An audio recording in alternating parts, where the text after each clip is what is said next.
ನಮ್ CS, ನಮ್ master, ನಮ್ ಗುರುಗಳು, ನಮ್ ಕುಂತಿಬೆಟ್ಟದ ಮೇಷ್ಟ್ರು, ನಮ್ ಪಾಂಡುಪುರದ ಕುವೆಂಪು ಗುರು, ನಮ್ ಚಂದ್ಗಾಲ್ನವ್ರಪ್ಪ. ಕನ್ನಡ ಫಂಕ್ಷನ್ ಅಂದ್ರೆ ಅವ್ರು ಇರ್ಲೇಬೇಕು ಬಿಡಿ. ಅವ್ರಿಗೆ 75 ಆದ್ರೂ ಇನ್ನು 25 ರಂಗ ಆಡ್ತಾರೆ ಗುರು. ಏನ್ ಗುರು ಅವ್ರ ಉತ್ಸಾಹ, ಅವರ ಎನರ್ಜಿ ಮೆಚ್ಲೇಬೇಕಪ್ಪ. ಯಾಕೋ ಸ್ಟೇಜ್ ಕಾಲು ಹೊಡಿತಾ ಇದೆಯಲ್ಲ. ಈಗ ನೋಡು ಗುರುಗಳು ಮೈಕ್ ತಗೋತಾರೆ. ಪ್ರಾರ್ಥನೆ ಮಾಡಕ್ಕೆ ಯಾರ ಹೆಸರು ಹಾಕೊಳ್ಳೋದು ನೋಡೋಣ. ಯಾರು ಇಲ್ಲ ಅಂದ್ರೆ ಚಂದ್ರಶೇಖರ್ ಅವ್ರು ಇರ್ತಾರಲ್ಲ, ಅವ್ರ ಕೈಲಿ ಆಡ್ಸದಾಯ್ತು ಬಿಡಿ.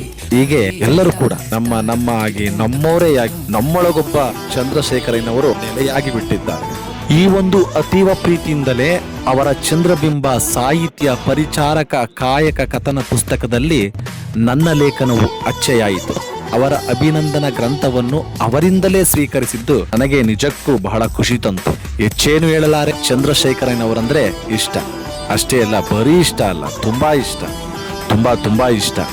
ಈ ಅಭಿನಂದನಾ ಗ್ರಂಥನದಲ್ಲಿ ನನ್ನ ಲೇಖನದ ಶೀರ್ಷಿಕೆ ಚಂದ್ರಶೇಖರಯ್ಯನವರು ನನಗೇಕೆ ಇಷ್ಟ ಎಂಬುದಾಗಿದೆ.